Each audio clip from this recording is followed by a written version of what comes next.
آپ کے ایک لسنر نے سوال کیا کہ علی بھائی آپ اکثر کہتے ہیں کہ کوئی بزرگ اپنا پیشاب نہیں روک سکتا، جبکہ ساتھ ساتھ یہ بھی کہتے ہیں کہ کوئی ریفرنس ہو تو مان لوں گا۔ جی ہم مان لیں گے، بالکل بتائیں۔ تو سنیں پھر ریفرنس سر۔ فضائل اعمال شریف میں لکھا ہے فضائل اعمال شریف میں لکھا ہے کہ ایک بزرگ 12 دن تک ایک وضو سے ساری نمازیں پڑھتے رہیں۔ اب تو آپ مان لیں پلیز۔ میں جناب رجوع کرتا ہوں، اور اپنا رجوع بھی ریکارڈ کروائیں اس پہ۔ اچھا لکھا ہوا ہے رجوع بھی ریکارڈ؟ جی وہ انہوں نے سوال ہے سر، میں اپنا رجوع ریکارڈ کرواتا ہوں کہ میں نے اس واقعے کی انجینئرنگ نہیں کی تھی، تو میں اب رجوع کرتے ہوئے اس کی انجینئرنگ کر دیتا ہوں۔ بات یہ کہ آپ سے حوالہ ہم نے کتاب و سنت کا مانگا تھا کہ کتاب و سنت سے کوئی دلیل پیش کریں، اور اگر کتاب و سنت میں کوئی دلیل نہیں تو پریکٹیکلی کوئی کر کے بتائے نا، پھر ہم مانیں گے۔ مثال کے طور پہ اگر میں یہ دعویٰ کرتا ہوں کہ جی میں عشاء کی نماز کی پہلی رکعت میں سورہ یاسین اور دوسری میں سورۃ الملک پڑھ سکتا ہوں، تو میں آپ کو پڑھ کے بتا دوں گا، مجھے آتی ہے جی، ٹھیک ہے، تو یہ میرا دعویٰ میں پریکٹیکلی کر کے بھی بتا دوں گا۔ اب ان کا یہ دعویٰ ہے کہ یہ ایک بزرگ جو ہے وہ 12 دن تک ایک ہی وضو سے ساری نمازیں پڑھتے تھے، تو سر پڑھتے تھے تو میں بھی ایک دعویٰ کر دوں گا کہ میں نے بھی جو ہے نا وہ 12 دن تک ایک وضو سے ساری نمازیں پڑھی ہیں، تو شاید ہو سکتا ہے اس کا وہ کہتے ہوں کہ ہر نماز کے لیے وہ ایک وضو کرتے تھے۔ نہیں سر، کلیئر لکھا ہے کہ 12 یعنی ایک وضو کیا اور وہ ٹوٹا نہیں، وہ ٹوٹا نہیں، 12 دن ٹوٹا نہیں 12 دن تک۔ تو 12 دن تک تو یعنی اگر کوئی آپ کا دعویٰ ہے تو آپ 12 دن تو یعنی بہت بڑی بات ہے۔ آپ ایک دن بھی یہ کر کے بتائیں تو ایک بڑا مشکل کام ہے۔ سردیوں میں شاید کوئی فجر سے لے کے وہ کر لے، لیکن اگلی فجر تک یا اس سے اگلی فجر تک تو اس کا کام ہو چکا ہوگا۔ صحیح۔ تو حوالہ ہم نے کتاب و سنت کے دلائل کا مانگا تھا، یہ آپ کو پریکٹیکل کر کے بتائیں۔ یہ سب کی سب کہانیاں ہیں، اور یہ کہانیاں پرانے زمانوں میں بزرگ لکھ کے چلے گئے، اب ان سے کوئی بندہ کوشچن نہیں کرتا، اور آج ہمارے بچے کوشچن کر رہے ہیں۔ میرا ایک کلپ پچھلے دنوں میں ریکارڈ ہوا تھا فضائل اعمال کے حوالے سے ہی۔ میں نے بتایا نا کہ میں ایک دن ایک تبلیغی جماعت کی مسجد میں، تبلیغی جماعت کا سب سے بڑا سپورٹر جی جی، سپیکرز میں سے اللہ کے فضل سے میں ہوں، باقی تو سب اس کو نگیٹ کرتے ہیں، کوئی اس طریقے سے آن کرنے کے لیے تیار نہیں۔ میں بڑی محبت کرتا ہوں تبلیغی جماعت سے، لیکن علمی اختلاف تو اپنی جگہ۔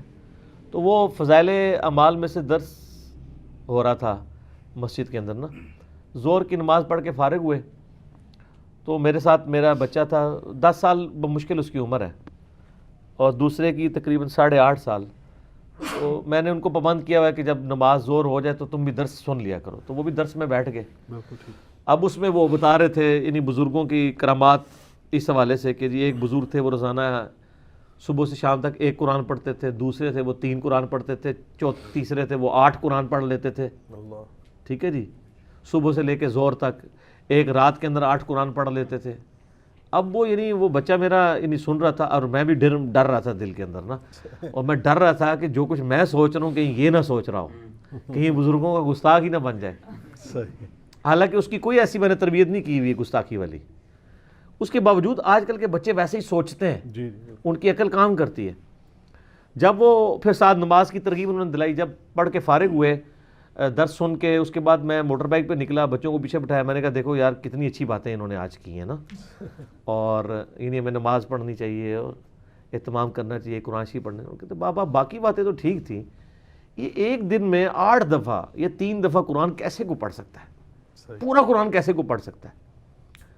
تو میں نے کہا بیٹا یہ کہانی تھی، اس کو چھوڑ دیں، باقی چیزیں آپ نے، کیونکہ ہمارے بچوں کو پتہ ہے کہ قرآن پاک کوئی ایک صفحے کی کتاب نہیں ہے، کوئی 500-550 صفحوں کی ایک کتاب ہے، اس کو پڑھنے کے لیے ایک ٹائم ریکوائرڈ ہے۔ ابھی تو میں وہ انجینئرنگ کر ہی نہیں رہا ہوں کہ جامعہ ترمذی میں حدیث ہے، نبی علیہ السلام نے فرمایا جس نے 3 دن سے کم میں قرآن ختم کیا اس نے قرآن کا حق نہیں ادا کیا ہے، اور یہ کن کو کہا جا رہا ہے؟ جو عربی جاننے والے تھے، اور جو ہم لوگ اجمی ہیں جن کو یعنی بڑی مشکل سے اس کا فارم بھی سمجھ آ رہا ہوتا ہے، ان کو تو کم از کم 30 دن تو لگانے چاہیے ایک دفعہ پڑھنے کے لیے۔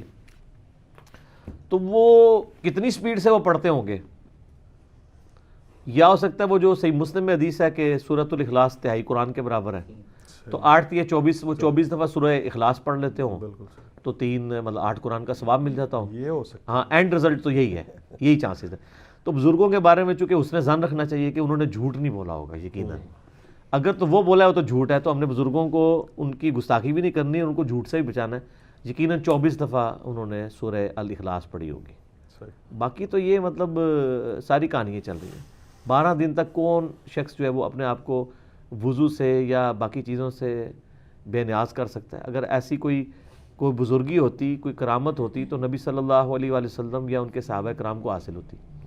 آپ دیکھیں کئی بزرگوں کے بارے میں آپ کو واقعات ملیں گے جی، وہ فجر کی نماز پڑھتے تھے بیت اللہ شریف میں، ظہر پڑھتے تھے بیت المقدس میں، ٹھیک ہے جی، اور عصر پڑھتے تھے جا کے مدینہ شریف، مغرب کی نماز پھر بیت اللہ شریف، یعنی وہ تین ان کو پتہ چل گیا نا بھی 3 متبرک جگہ ہیں۔ اب ان کو یہ پتہ نہیں کہ تینوں ایک محلے کے اندر نہیں ہیں، ٹھیک ہے۔ اس زمانے کے اندر جب انہوں نے یہ واقعات لکھے ہیں، آج تو چلے کسی کے پاس چارٹر طیارہ ہو تو شاید ابھی بھی بڑی مشکل سے یہ ممکن ہو۔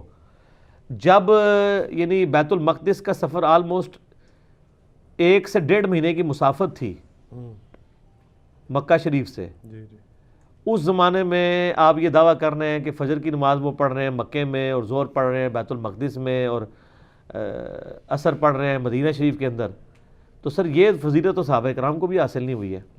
صحیح مسلم میں حدیث ہے، نبی علیہ السلام ایک یعنی صحابہ کے گروہ کے پاس سے گزرے، وہ یعنی پورا وہ ایک آپ سمجھ لیں ایک قبیلہ تھا، تو وہ مدینہ شریف کے قریب شفٹ ہوئے، تو نبی علیہ السلام نے فرمایا کہ آپ لوگ ادھر کیوں آئے ہیں؟ تو انہوں نے کہا کہ ہمیں نماز کے لیے دور سے آنا پڑتا تھا تو بڑی دقت ہوتی تھی، تو اب ہم مدینہ شریف میں ہی رہائش لے لی ہم نے تاکہ ہمیں جلدی مسجد میں پہنچ جائیں۔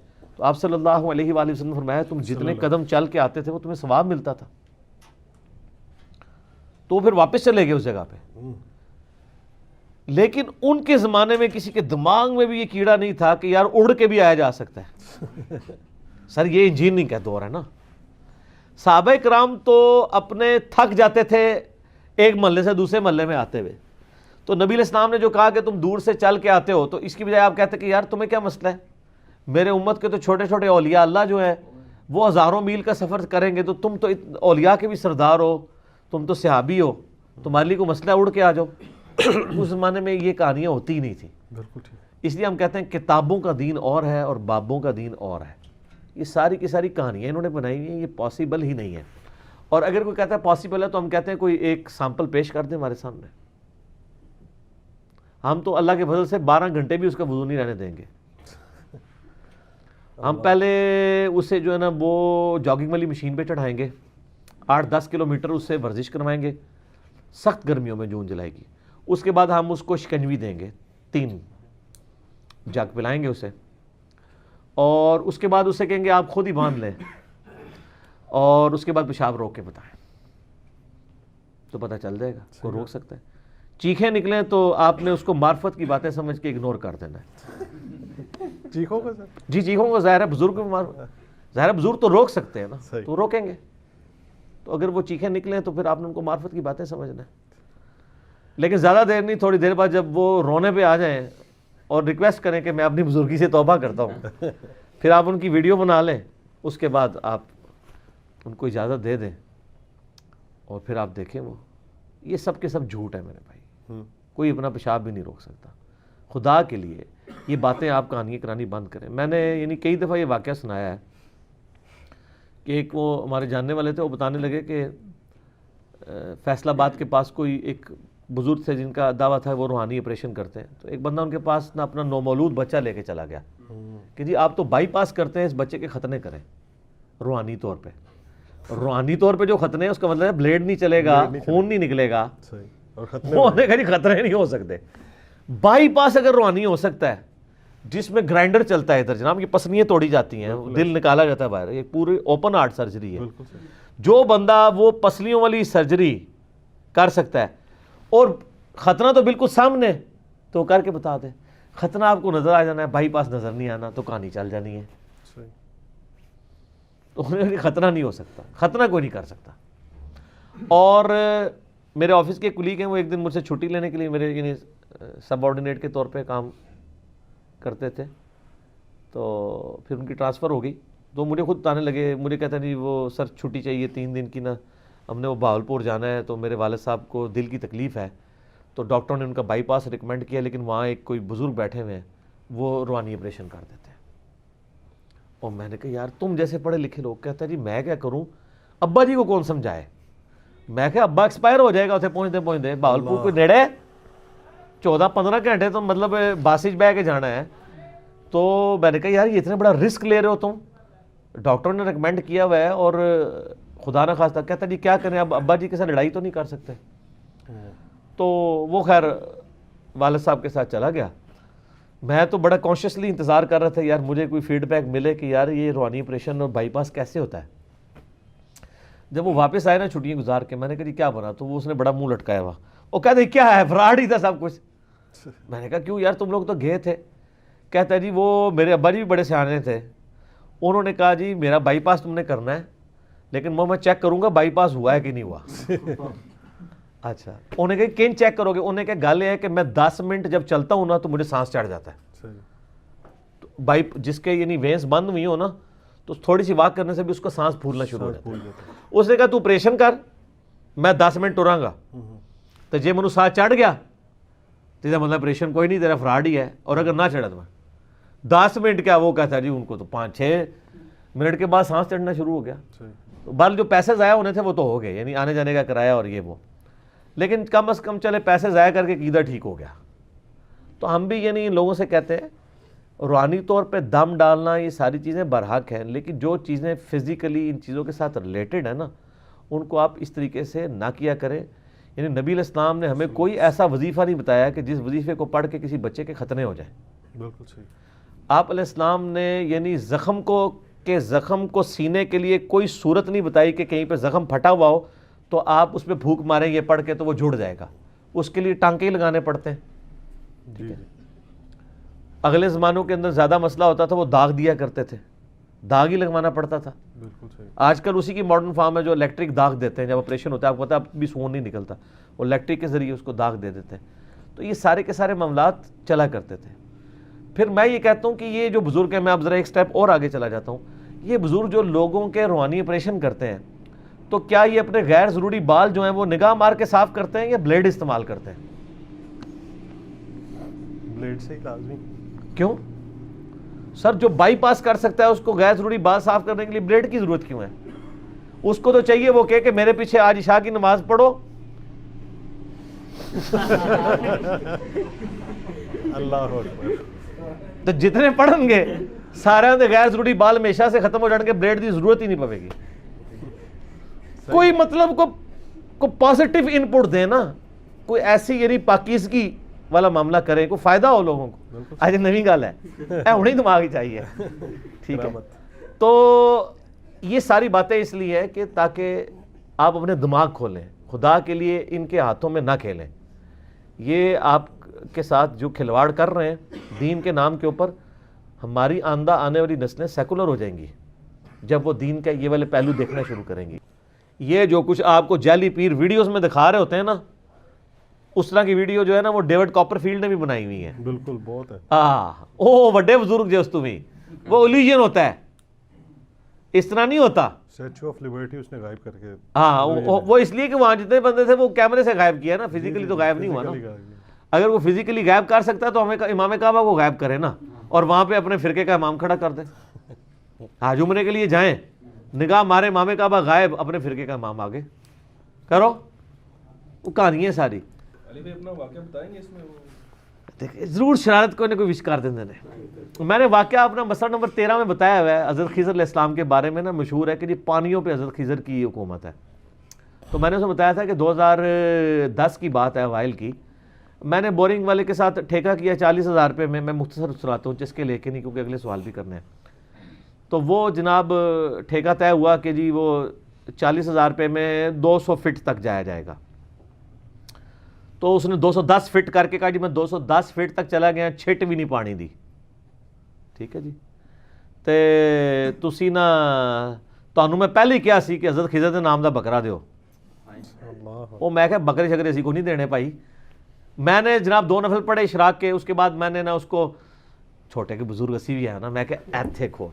اور وہ اس لیے نہیں کہ مجھے پتا تھا وہاں ہے, میرے لیے یعنی میں نے جو مکان کا ڈیزائن بنایا ہوا تھا نا اس میں وہ جگہ ہی وہی بنتی تھی, ٹینکی بھی ادھر مان سکتی تھی ٹینکر کے اعتبار سے نا. میں نے فزیکلی اپنے نقشے کے اعتبار سے کیا. ٹھیک ہے. وہ کرامت تو مانی جاتی ہوتی ہے.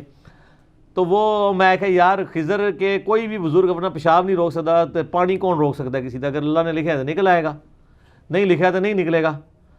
تو کہندا جی او جی بڑے گستاخ ہو جی تسی یہ وہ۔ اس کی 12 مشینیں اسلام آباد میں مختلف جگہ پہ چل رہی تھی، تو وہ جناب وہی ہوا کہ اس کی بات صحیح نکل آئی کہ میری گستاخی کی وجہ سے 210 فٹ تک، حالانکہ وہاں پہ 50-60 فٹ کے اوپر ہلکی ہلکی سیم آ جاتی تھی اور پانی گدلا، اور میرا جب اس نے کھودا 210 فٹ تک سیم بھی نہیں آئی، ظاہر ہے گستاخی بہت بڑے لیول کی میں نے کی ہوئی تھی۔ تو مجھے کہتا ہے جناب کہ جی تنوں پہلے کیا سی نا تے اے پانی جڑا نا نہیں نکلنا تیرا، تو فلانی جگہ ایک مائی ہے وہ کو دم کرا کے نا پانی چھٹوا تو پانی نکل آئے گا۔ وہ مائی سے ہی دم کروانا تھا تو 40,000 روپے کا ٹھیکہ کرنے کی ضرورت تھی۔ صحیح بات، ٹھیک ہے، تو کہتا جی اب تو میں 1500 روپے دیہڑی لوں گا، دیہڑی کے حساب سے کام کروں گا، ٹھیکہ تو میں 200 کر چکا ہوں۔ میں نے کہا جی شروع کرو، اللہ کا نام لے گئے۔ ایک دن کیا، 220 فٹ پہ وہ پہنچا۔ اگلے دن صبح سویرے مجھے فون آ گیا اس کا، کہتا جی یہ تو پانی بہت زیادہ نکل آیا ادھر۔ وہ 210 فٹ کے دور پہ تھا کفر و شرک کا معاملہ سر، 10 فٹ کی دوری پہ۔ وہ کہتا جی پانی اتنا نکل آیا ہے کہ میری بوکی نہیں تھی جا رہی۔ وہ جب اس نے 210 فٹ پہ زیرو پانی، 220 پہ زیرو، 220 کے بعد جب اس نے پہلی بوکی ماری نا تو ایک چھوٹا سا پتھر ہٹا تو نیچے 50 فٹ پانی اوپر چڑھ آیا۔ وہ بیسیکلی رگ مل گئی، جسے کہتے ہیں نا زمین میں رگیں ہوتی ہیں۔ ایک ہوتا ہے واٹر ٹیبل کا پانی، وہ بارشوں کی وجہ سے ہوتا ہے، اور ایک زمین کے نیچے دریاؤں کا پانی ہوتا ہے، وہ جون جولائی میں بھی نہیں خشک ہوتا، اسے کہتے ہیں رگ کا پانی۔ جیسے آپ کو یہاں پہ اگر کھال کے اوپر لگے تو خون ایسے نکلے گا، لیکن اگر نس پہ سوراخ کر دے فوارہ بن کے، وہ نسیں زمین کے اندر موجود ہیں سر، وہ ایگزیکٹ نس وہ کہیں کہیں سے گزرتی ہے نس، ٹھیک ہے۔ تو وہ وہاں پہ پڑا اور 50 فٹ پانی، یعنی وہ پانی جو 220 سے نکلا وہ 20 فٹ وہ ٹریول کر کے 170 تک اوپر آ گیا۔ اچھا پھر میں نے اس کا تم موٹر چلاؤ یار، وہ کہتے ہیں بوکی نیچے نہیں جا رہی، اب تو مزید کھدائی نہیں کرنی۔ میں نے اس کا 235 تک لے جاؤ، کہتا سر نہیں جائے گی۔ ہم جناب 12 گھنٹے موٹر چلائی، پانی ختم ہی نہ ہو۔ حالانکہ اسلام آباد میں یعنی 10-12 منٹ بھی آپ موٹر چلائیں نا واٹر ٹیبل والا پانی ختم ہو جاتا ہے، پھر آپ کو 1.5-2 گھنٹے انتظار کرنا پڑتا ہے، پانی چڑھتا ہے، ٹھیک ہے۔ اللہ کا فضل ہے آج جناب 10 سال ہونے کو آئے ہیں، 5-5 6-6 گھنٹے موٹر چلتی ہے، لوگ لے کے جاتے ہیں، اور کئی بار ہم موٹر چلا کے بھول بھی جاتے ہیں۔ دفتر میں ہمیں فون آتا ہے جی صبح 9 بجے چلائی سی تے اے زور ٹائم میں آیا گھر کھانا کھان تے وہ باہر پانی پہ وگدا جے۔ 1-2 بار یہ بھی ہو گیا حادثہ، موٹر چلتی تھی وہ پانی ختم نہیں ہوا، کدھر 10 منٹ کدھر 10 گھنٹے، اور آج تک اللہ کے فضل چل رہا ہے۔ اے اللہ کا پانی نہ ہو، خضر کا پانی نہیں، ٹھیک ہے۔ بہرحال اس کا فائدہ یہ ہوا کہ اس نے اپنی اصلاح کر لی، اس کو میں نے کہا یہ دیکھ لو یار کچھ نہیں ہوتا، یہ اللہ کے کام ہے سر، اللہ کرتا ہے، ان چیزوں سے کوئی فرق نہیں پڑتا۔ اللہ کا پانی ہے، جسے چاہے دے، جسے چاہے روک لے، ٹھیک ہو گیا جی۔